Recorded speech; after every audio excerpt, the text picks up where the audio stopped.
Ayan, ito po ang aming uulamin sa tanghalian. Ayan po oh.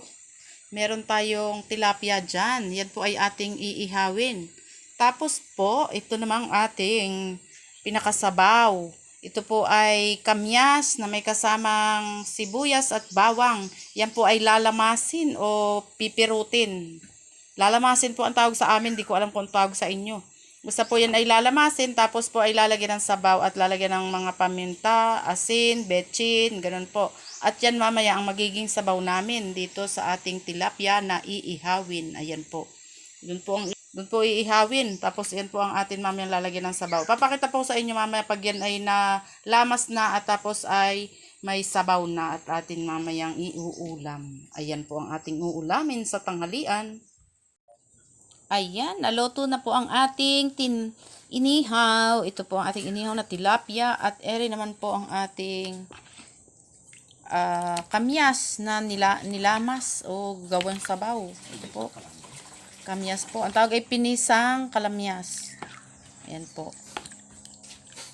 Oh, di ba? May sabaw na kami. Masarap po 'yan. Sa hindi pa po i-try nyo po. Masarap po ito. Kamyas, pinisang kamyas, saka po itong inihaw na tilapia. Masarap po 'yan. Pwede rin pong hipon. Basta po sa mga inihaw, pwede po 'yan. Kahit po pork, pwede po 'yan. Ayan po ang ating ulam sa lunch. Ayan, kakain na po tayo. Ayan. Kain po tayo. Ayan, kain na po tayo. Itong ating ulam. Tilapia. Ito po, medyo na yung tilapia. Oh. Kakalahati na po. Kinakain na namin. Meron din po tayong kamyas. Masarap po ito. Kamyas. Pinigang kamyas. Pinisaan. Sarap po yan.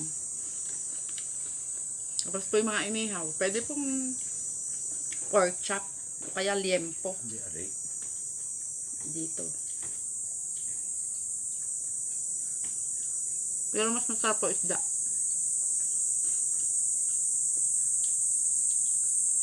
Isda, hipon.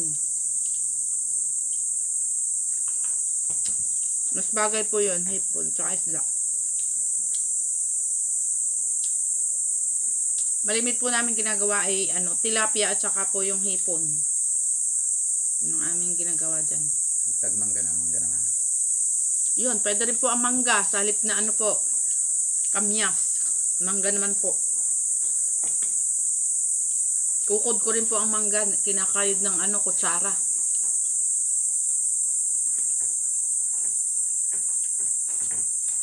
Ere po, pasakol, pakamay. Masarap po. Kumain ng pakamay. Kahit anong ulam po din sa bukid, masarap. Magana pong kumain.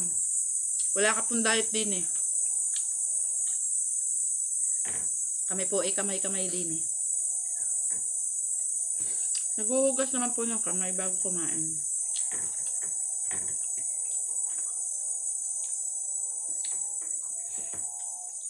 Ang inihaw na tilapia.